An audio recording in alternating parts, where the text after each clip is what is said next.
यो पराले घार हो हैन। पहिला पहिला अब यो किसिमले चाहिँ मौरीलाई यो पराले घारमा पनि पालन गर्ने चाहिँ प्रचलन थियो। अब यसमा भन्दा अब चाहिँ बिस्तारै चाहिँ अब यो आधुनिक घारतिर चाहिँ अलिकति शिफ्ट भएको चाहिँ छ। मूल्यको कुरा गर्नुपर्दा केही व्यवसायहरू जसलाई हामीले तालिम दिएका छौँ उहाँहरूले चाहिँ यसलाई 5,000 मा बेच्नुहुन्छ।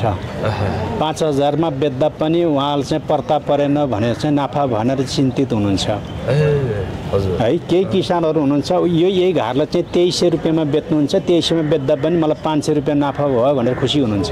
म तीर्थकुमार श्रेष्ठ मौरी विकास केन्द्र गोदावरीको चाहिँ प्रमुख रूपमा कार्यरत छु। हजुर, अलि फरक फरक खालको घारहरू देखेँ मैले हैन। हजुर, के छ यो घारको बारेमा थोरै जानकारी छ? हामीसँग विभिन्न किसिमको घार छ। यो लोकल मौरी भन्छन् एपिस सेरेना। हजुर, त्यसका लागि चाहिँ यो स्क्वायर टाइपको घार हो। यसमा चाहिँ तल चाहिँ एउटा बक्स हुन्छ। हजुर, यसलाई चाहिँ यसमा छाउरा हुर्काउने हुन्छ। यो माथिल्लो सानो बक्स हुन्छ, त्यसमा चाहिँ मह उसले सङ्कलन गर्छ। यो चाहिँ सेरानाको लागि हो, लोकल रैथाने मौरीको लागि हो। र यसमा चाहिँ अलिकति हेर्ने अलिकति सिसा जस्तो चाहिँ राखेर डिजाइन गरिएको छ। र यो नराखिकन बनाएको पनि घारहरू चाहिँ छन् है। यो चाहिँ स्क्वायर टाइपको घार अथवा चाहिँ न्युटन बी टाइपको घार पनि यसलाई हामी भन्छौँ। हजुरलाई यो व्यावसायिक तरिकाले गर्दाखेरि यसमा के छ? किसानहरूलाई चाहिँ सामान्य किसानहरूलाई अलि महँगो पर्ने सस्तो पर्ने के छ यो घारमा त्यस्तो केही? अब यो घारको मूल्यको कुरा गर्नुपर्दा केही व्यवसायहरू जसलाई हामीले तालिम दिएका छौँ उहाँहरूले चाहिँ यसलाई 5,000 मा बेच्नुहुन्छ।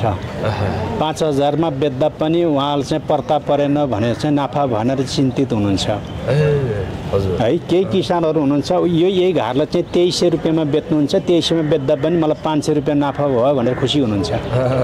भनेपछि यसको चाहिँ मूल्यको चाहिँ विविधता चाहिँ छ। त्यो चाहिँ काठको चाहिँ उपलब्धताले चाहिँ फरक पार्ने नै होला, ठाउँ परिवेशले चाहिँ फरक पार्ने होला।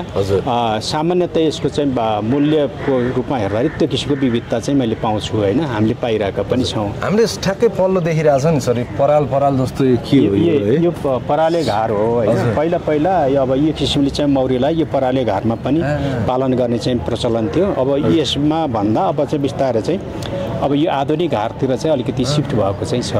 हजुर, पहिला चाहिँ यस्तोमा गरिन्थ्यो? पहिला यो किसिमको घारको चाहिँ प्रयोग पनि हुन्थ्यो पहिला। हजुर, यसलाई हामी पराले घार भन्छौँ। र अहिले यो चाहिँ पुरानो मुडे घार हो सर? यो तलको पुरानो सुधारिएको मुडे घार, सुधारिएको मुडे घार हो। यसमा खास गरेर यो बाहिरी ढकनी छ। हजुर, यो बाहिरी ढकनी छ। नत्र सिधै मुढाभित्र चाहिँ होइन एकदम बनाएर गरिरहेको हुन्छ नि। बाहिर ढकनी छ र यसलाई भित्र हामीले चाहिँ यसरी चाहिँ फ्रेमहरू राख्छौँ। होइन भने मुढामा चाहिँ फ्रेम चाहिँ हुँदैन। हामीले यो किसिमको फ्रेमहरू राखेका छौँ। र यो मुडे घारमा पनि मौरीले यसरी यहाँ चाका बनाउँछ। र त्यसपछि यसमा खास गरेर यो स्थानीय जातको मौरी भनेको चाहिँ अलिक जङ्गली स्वभावको मौरी हो। उसले मन पराउने भनेको खास गरेर चाहिँ यस्तै मुडे घार अनि खोपा भित्ताको खोपाहरूमा है यसमा मन पराउने हुन्छ क्या।